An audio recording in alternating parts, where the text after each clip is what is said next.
Hi friends. So let's get straight into it.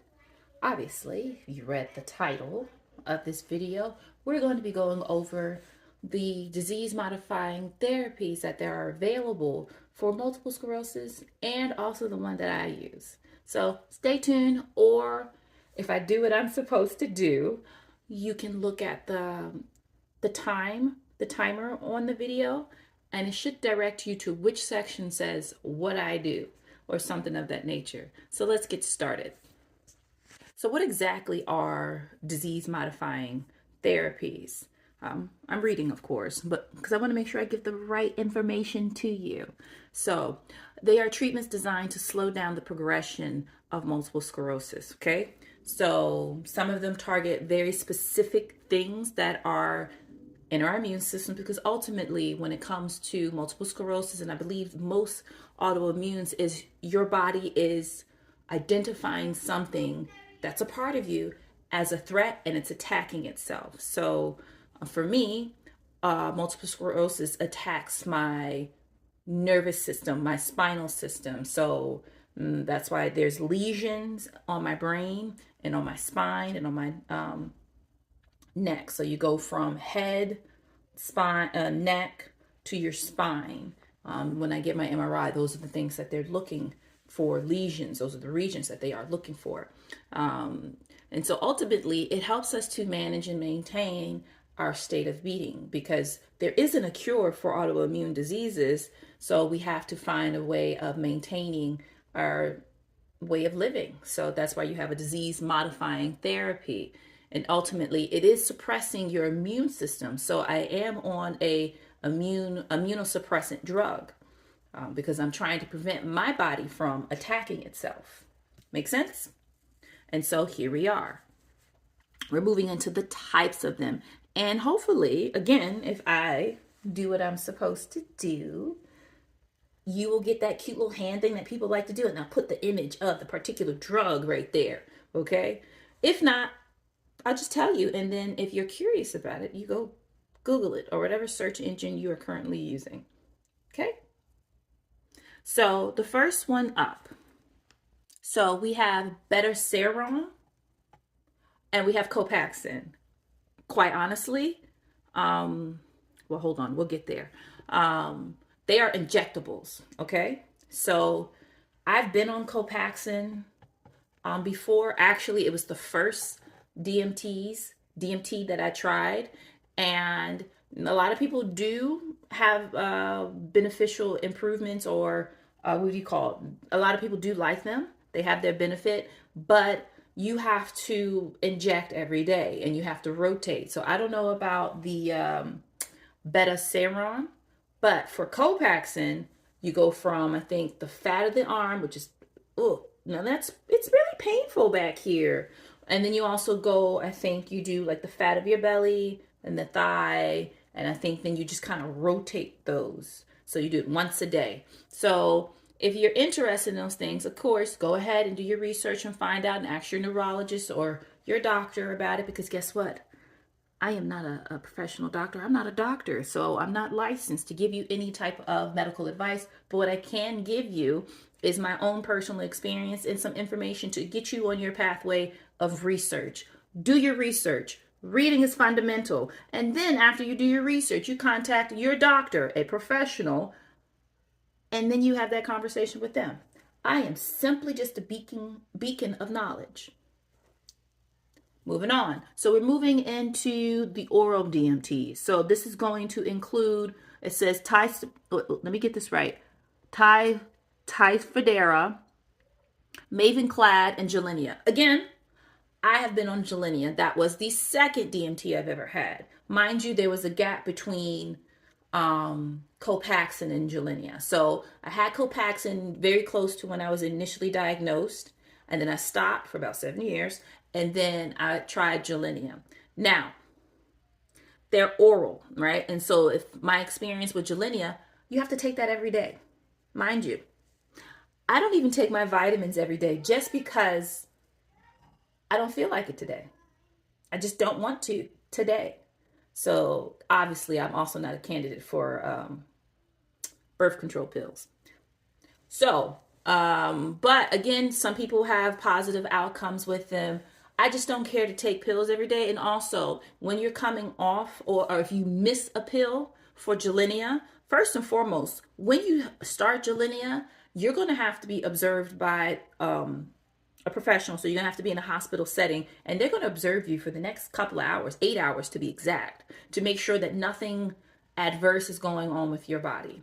Okay, I think a lot of these things are probably going to be to that nature where they have to monitor to make sure that everything's okay. So with Gilenya, if I missed a pill, I am going to have to go to the doctors and have them re-administer and remonitor. It just wasn't for me. And then I don't think I necessarily saw positive results. Again, everybody is different, and I am not a doctor. So I ended up having to change that one, right?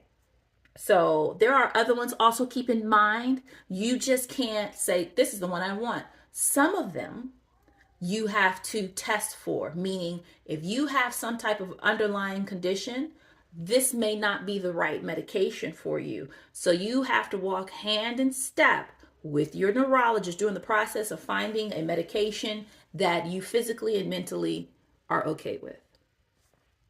Moving on. We have Infusion DMTs. So these are the ones that you still have to go to the hospital for or some type of infusion center for, and then they're going to IV drip your medication to you. These include Tisabri, is that right? Oh, I've never said that one before. And then Ocrevus. I'm sure we have seen the commercials for Ocrevus. And yes, drum roll. Ocrevus is the one that I'm currently on and have been for maybe the last 3. I feel like it may even be 4 years. You take it twice a year, so every 6 months. And you do go through a pretty long process of administration. So I come in the morning.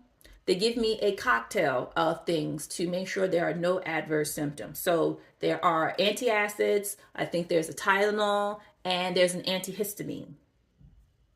And so that takes about 30 minutes, I think, for that to settle in. And then the IV comes, and that can take 3 hours, 4 hours, or longer than that if this is the first round. Okay, now I will say, as much as I don't care for those days of infusions, I get really good sleep. Those antihistamines, they're very strong. These are like industrial grade drugs going on, and they're drugs. So I knock out. And as much as I want to say, oh no, don't lean on or don't realize, no. We're here now. And as a mom of 2 and a stay-at-home mom at that, it just stands true that women really only get breaks if they go to the hospital. I read that article years ago, and I am working hard to change that mindset because it is 2025, guys. We are not in the ice ages. We are not those that came before us that didn't have access or anything that we currently have today. But it still stands. I get great 2 hours of nonstop sleep, uninterrupted, beautiful, beautiful sleep. I don't even feel like I slept. I feel like I just closed my eyes and I slept for a second and I wake back up. I'm like, oh, it's been 2 hours. And I feel rejuvenated and refreshed, whatever. That is not me trying to persuade you to do that. But with the understanding of sleep being so important to us, I enjoy those moments. You have to find the silver linings, the tiny things, the little glimmers in life that bring you happiness, right? So that brings me literally a physical relief.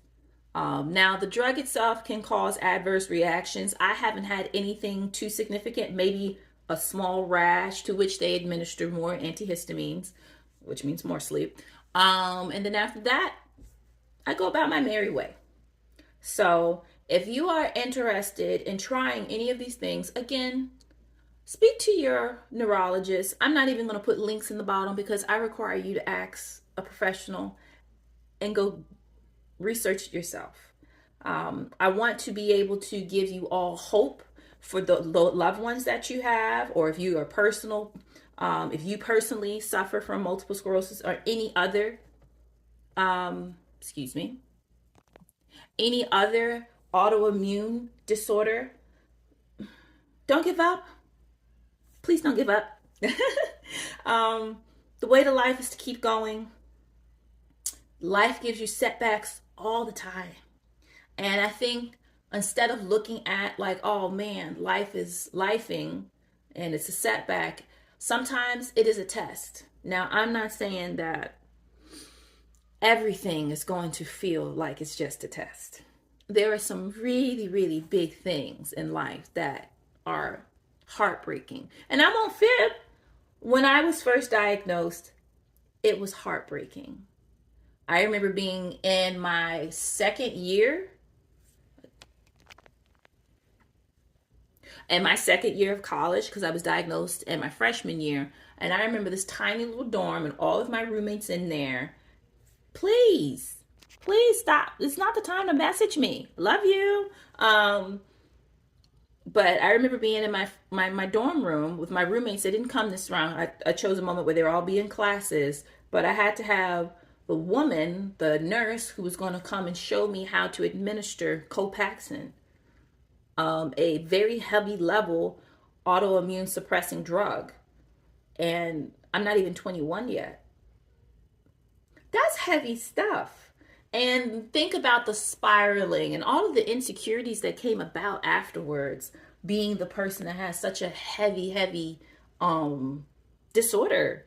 What's dating going to be like for me? What's love going to be like for me? What are my friends going to think? What is my family thinking, man? So, moral of the story is, hey, I'm Z. It's not the end of the road. Your light is always going to be there, no matter what. It sucks. It hurts.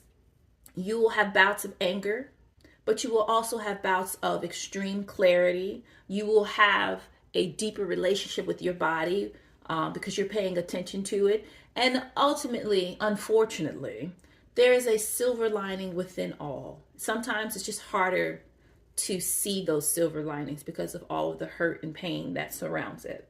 So I am here to be a beacon of information, knowledge, and more than anything, support for anyone that is currently going through something like this, have gone through this, will be going through this, or you have a loved one that you could use a little love. You will be okay. Keep your mind focused, keep your heart light, and forever be grateful for where you are. We know that this can get very dark. I know that things don't have to be this way. And I wish that there was somebody who looked like me during my college years to say, hey, it's hard, but you got this. Because somebody almost took me out on YouTube. There was a video, probably more than one, that I remember laying in my dorm room bed, this tiny, tiny room, and just looking at the ceiling saying, I don't know if I can do this. I really don't know if I can do this.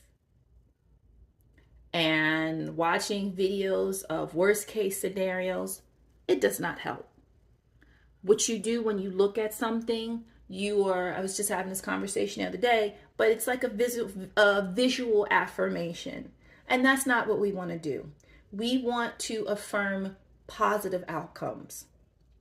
I'm not having rose-tinted glasses on by any means, but I understand that the subconscious mind is always at work. And even if I'm like, oh yeah, it's okay, I don't feel that way, subconsciously, it may not transform that way. It may not be transported from visual to brain in that way. My eyes have received it. My brain has sucked it in. My subconscious is, well, how do we make this happen? So I hope that my message is landing on those who need it. And I hope that the visuals are positive enough. The words are positive enough for you to receive it. That this too shall pass. And if you buckle down, focus, look at the odds, and strategically make your decision about how you are going to attack your next move, how you are going to attack your opponent, your opponent being autoimmune, then I'm hoping that I am able to help you move forward. Now, shameless plug. If you would like personal assistance with strategizing a plan, how do you get to where you have to get to when your brain is yelling at you, when your heart is aching? If you just need somebody to chit chat with and we can go through a small discussion. Sorry, my foot's on my table and I'm shaking everybody. Wah, wah, wah, wah, wah. If you just need somebody to talk to, strategize with, give positive words of encouragement or receive positive words of encouragement, I'll be linking that below. Give me a second. I'm a work in progress, but aren't we all? Toodles. You cannot watch my YouTube. Please go to number